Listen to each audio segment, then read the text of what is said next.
La primera lectura de hoy nos cuenta cómo las autoridades judías de aquel tiempo pasaron de las amenazas a los castigos y de las palabras a los hechos.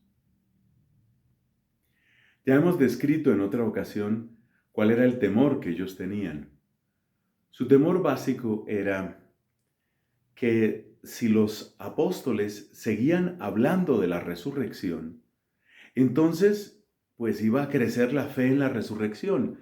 Y no como una idea, como una posibilidad, sino como una realidad que ya se había cumplido, como de hecho se cumplió, en la persona adorable de nuestro Señor Jesucristo.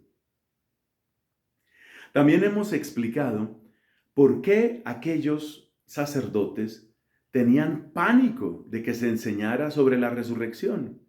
Es que cuando una persona sabe, con la certeza que da la fe, sabe que hay resurrección, esa persona es muy difícil de manipular, muy difícil de seducir, muy difícil de asustar, muy difícil de manejar. Y ellos tenían verdadero temor de que esta oleada de fe en la resurrección produjera una oleada de violentos que se rebelaran contra el Imperio Romano. Según ellos, eso traería la destrucción de Jerusalén y la destrucción del templo. La verdad es que finalmente esa destrucción sí se dio hacia el año 70 de nuestra era, es decir, un poco más de 30 años después de los acontecimientos que estamos comentando. Y es curioso, no se dio por lo que ellos temían tanto, no se dio por el tema de la resurrección. Se dio porque las fuerzas rebeldes de los judíos no podían tolerar la presencia romana y porque los romanos no podían tolerar esa especie de ambigüedad que tenían las autoridades judías, incluyendo los sumos sacerdotes, que suponía una cierta independencia, una independencia que no les gustaba mucho a los romanos. Pero esa es otra historia. El hecho es que en esta escena, lo que encontramos en la primera lectura de hoy, hay un ataque violento, hay una tortura, azotan a los apóstoles. Y quiero que nos detengamos por un momento en aquella frase sorprendente que está hacia el final del texto de hoy. Los apóstoles salieron felices de sufrir por Cristo. Es algo tan contrario a la naturaleza humana, eso de alegrarse de sufrir, que creo que una palabra de explicación puede ayudarnos.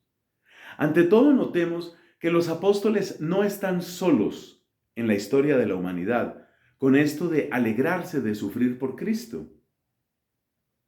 En los relatos de muchos martirios encontramos serenidad, una paz inexplicable para los mismos verdugos. Pero en unos cuantos casos, no solo hay serenidad, hay verdadera alegría. Alegría de morir por Cristo. ¿Cómo se puede entender esto? ¿Cómo puede ser esa alegría? Y luego, semejante sentimiento estará al alcance de simples mortales como nosotros o no. Es una buena pregunta. Partamos de una base.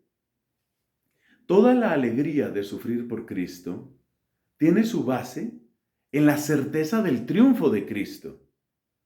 Creo que quien lo enunció de un modo más compacto y claro fue el apóstol San Pablo cuando dijo, si sufrimos con Él, reinaremos con Él.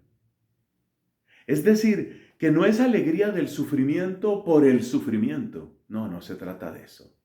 De lo que se trata es de alegría de entrar en un camino cuya meta yo conozco. Entrar en un proceso que en sí mismo es doloroso, pero cuyo desenlace está muy cerca.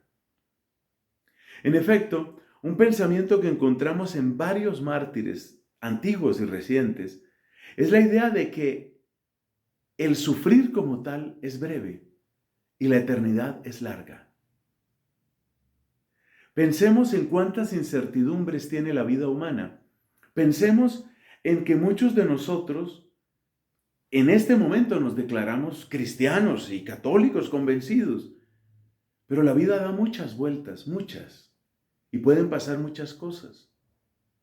Yo he tenido amigos entrañables, me acuerdo el caso de uno, que después de ser fervoroso católico, era un joven muy convencido de su fe católica, y después renegó de eso para declararse judío. Otros se han ido al protestantismo. Otros han dejado por completo toda forma de fe. ¿Por qué no podría pasarme eso a mí? Ha sucedido también con misioneros y con sacerdotes. Entonces, esa incertidumbre de un largo futuro es algo que no existe en el caso del mártir. El mártir se da cuenta que el combate ya está a la puerta, y se da cuenta que ese combate, aunque dolorosísimo, es breve. Y se da cuenta que el Señor no le va a dejar solo. Y con la certeza de que si sufrimos con Él, reinaremos con Él. Él sabe que esa puerta que tal vez llora al abrirse, esa puerta que gime al abrirse, sin embargo da el paso a la eternidad y da el paso a la gloria. De acuerdo, se necesita mucha fe, pero mucha fe.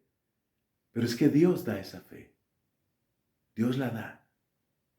Y Dios se goza haciendo su obra en cada uno de nosotros, y muy singularmente en aquellos que desde antiguo han sido llamados flores de la iglesia,